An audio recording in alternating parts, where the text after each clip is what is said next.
On achève. Donc, c'est la dernière partie, donc c'est moi qui va vous remercier avec mon dernier texte. Puis c'est un texte que j'ai écrit, pas avec une plume, mais plutôt avec des larmes. Parce que j'étais chez nous, puis je regardais les infos, mais pas à la télé, mais plutôt vite fait sur mon téléphone, on est toujours connecté, pour me rendre compte que, encore en 2026, je pense du mois de janvier, février jusqu'à mars, on a eu à peu près 6 féminicides. Puis ça m'a beaucoup touchée parce que en tant que femme, homme, on se met en couple, on se marie pour partager le bonheur avec l'autre personne. Même si le prêtre il dit pour le meilleur, pour le pire, on oublie le pire.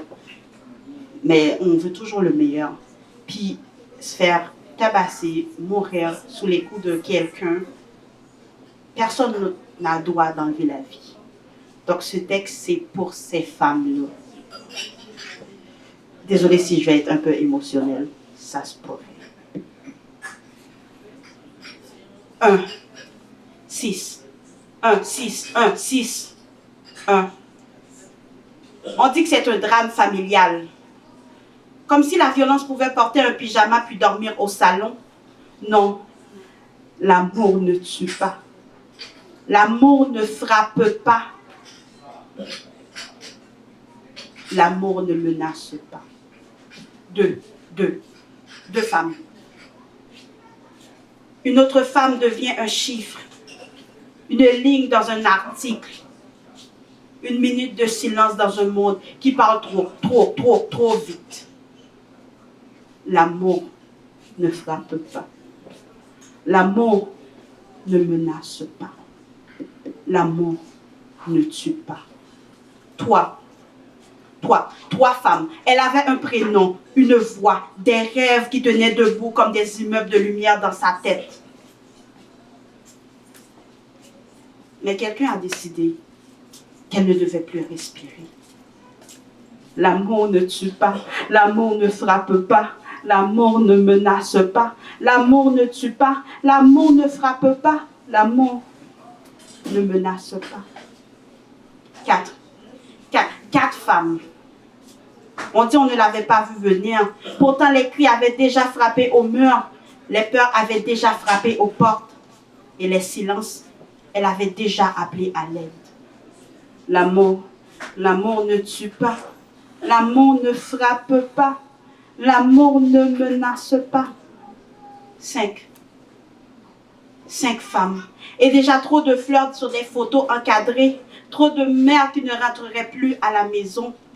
Trop d'enfants qui apprennent trop tôt le mot absence. Trop d'enfants qui apprennent trop tôt le mot absence. L'amour ne frappe pas. L'amour ne menace pas. L'amour ne tue pas. 6 femmes. 6 en quelques semaines. 6 vies effacées par la violence qu'on appelle encore amour mal tourné. Amour mal tourné? Non, ce n'est pas l'amour. L'amour ne frappe pas. L'amour ne menace pas. L'amour ne tue pas. Alors je crie leur silence avec des mots qui brûlent pour rappeler au monde que derrière chaque chiffre, il y avait une femme qui aurait dû vieillir, rire, respirer. L'amour ne menace pas. L'amour ne tue pas. L'amour ne frappe pas. L'amour ne menace pas. L'amour ne tue pas. L'amour ne frappe pas. Et pendant qu'on compte les mortes quelque part au Québec, une femme regarde la porte et se demande si ce soir elle survivra. Ouais, elle se demande, est-ce que ce soir je survivrai? Parce que l'amour ne frappe pas. L'amour ne menace pas. L'amour ne tue pas. Parce que la prochaine n'est pas encore un chiffre. La prochaine n'est pas encore dans les lignes. La prochaine n'est pas encore dans un article. La prochaine, elle est encore en vie. Elle est encore là à regarder la porte, à se demander si elle survivra.